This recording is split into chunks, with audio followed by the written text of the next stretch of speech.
آپ سے کوئی پوچھے کہ اس دنیا میں سب سے پہلے حج کس نے کیا تو شاید آپ نہیں بتا پائیں گے۔ دوستو آپ کی جانکاری کے لیے بتا دیں، سعودی عرب کے مکہ شہر میں کعبہ شریف کی تعمیر تو آدم علیہ السلام کے دور میں ہی ہو چکی ہے۔ روایتوں میں ملتا ہے ہمیں کہ جب اللہ نے حضرت آدم علیہ السلام کو جنت سے نکال کر زمین پر بھیجا تو آدم علیہ السلام نے اللہ کے حکم سے پہاڑوں سے پتھر لا کر خانہ کعبہ کی تعمیر کی، لیکن اس کے ہزاروں سال بعد جب حضرت نوح علیہ السلام کے زمانے میں جو بھینکر طوفان آیا تو اس طوفان میں کعبہ شریف کا ڈھانچہ بھی ڈھہ گیا تھا، لیکن اتنے وشال کائے طوفان کے باوجود بھی اس کعبہ شریف کی بنیاد باقی رہی۔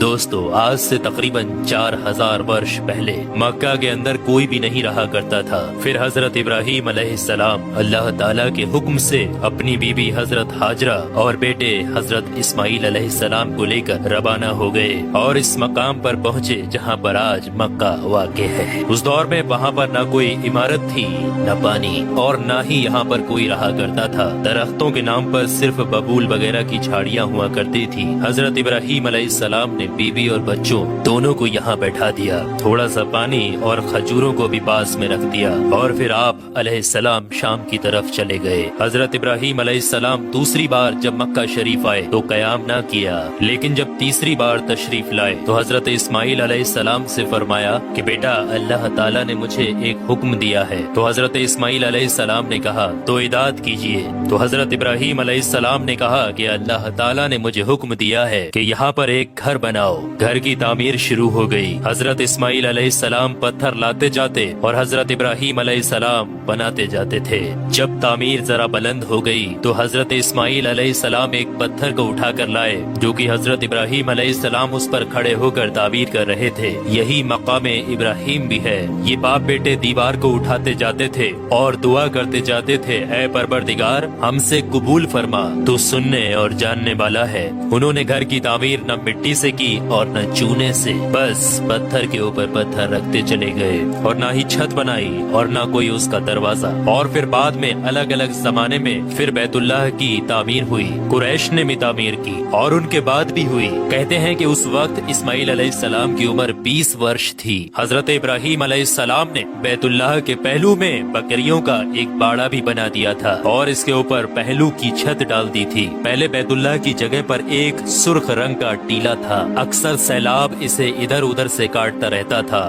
جب حضرت ابراہیم علیہ السلام تعمیر کعبہ سے فارغ ہوئے تو حضرت اسماعیل علیہ السلام سے ایک ایسا پتھر لانے کے لیے کہا جو طواف کی شروعات کے لیے نشانی کے طور پر استعمال کیا جانا تھا۔ یہ پتھر حضرت جبرائیل علیہ السلام ابو قبیس کی پہاڑیوں سے لے کر آئے۔ حضرت ابراہیم علیہ السلام نے اسے اس مقام پر رکھ دیا جہاں پر وہ اب تک قائم ہے۔ روایتوں میں آتا ہے کہ یہ پتھر بہت روشن تھا۔ حضرت جبرائیل علیہ السلام نے انہیں تمام مقامات بھی دکھائے۔ اور دوستو جب حضرت ابراہیم علیہ السلام کو اللہ کی طرف سے لوگوں کو حج کرنے کی دعوت دینے کا حکم ہوا تو حضرت ابراہیم علیہ السلام نے اللہ سے یہ سوال کیا کہ اے میرے خدا یہاں پر کون لوگ ہیں جو کہ میری آواز کو سنیں گے؟ اللہ تعالیٰ نے فرمایا کہ اے ابراہیم آواز دینا تمہارا کام ہے اور لوگوں تک اس آواز کو پہنچانا میرا کام ہے۔ دوستو اس کے بعد حضرت ابراہیم علیہ السلام ابو قبیس کی ایک بڑی سی پہاڑی کے اوپر چڑھ کر ایک بڑے سے پتھر کے اوپر کھڑے ہوئے اور لوگوں میں حج کرنے کا اعلان کیا کہ اے لوگو اللہ تعالیٰ نے ایک گھر بنایا ہے اور تم پر حج فرض کیا ہے،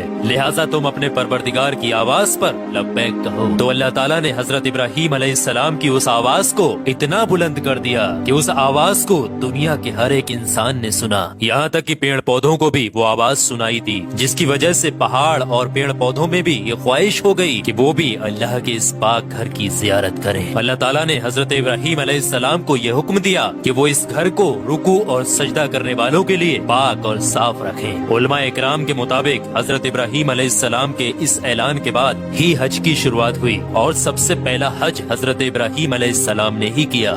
روایات کے مطابق رسول اللہ صلی اللہ تعالی علیہ وآلہ وسلم نے فرمایا کہ اللہ کے اس گھر پر اللہ کی رات دن